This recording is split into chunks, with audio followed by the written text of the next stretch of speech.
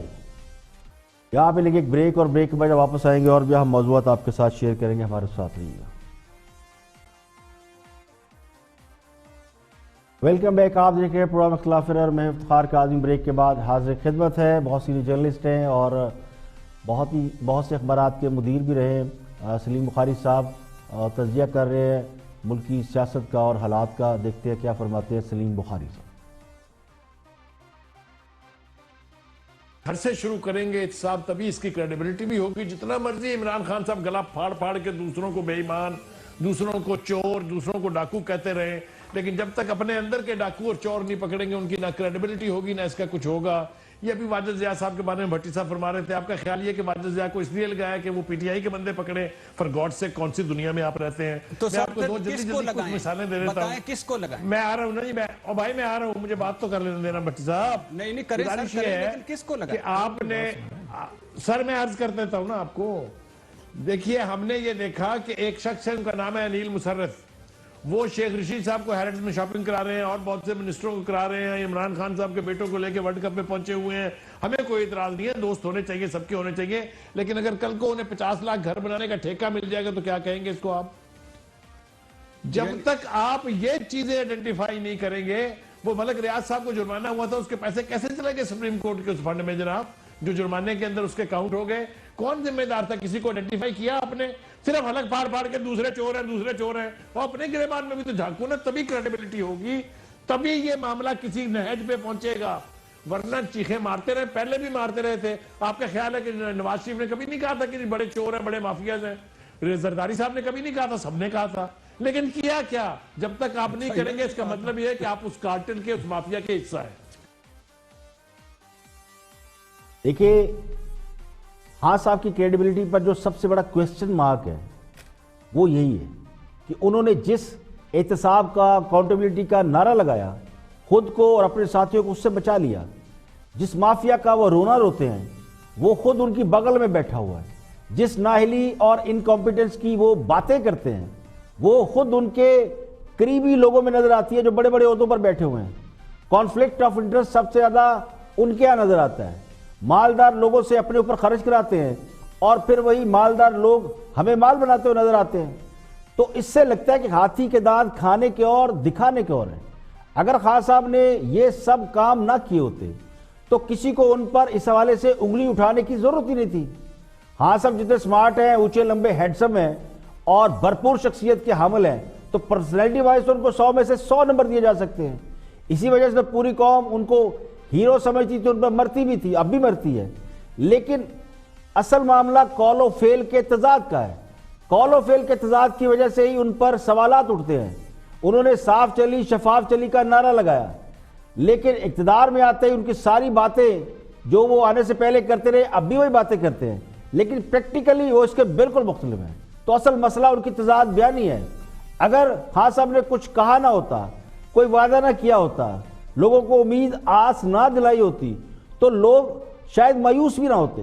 لیکن چونکہ خود انہوں نے امیدوں کے پہاڑ کھڑے کیے, اب وہ امیدیں پوری نہیں کر پا رہے, تو لوگوں کا ان پر کانفیڈنس جو ہے وہ آہستہ آہستہ, میں یہ تو نہیں کہتا ختم ہو رہا ہے, لیکن شیک ضرور ہو رہا ہے.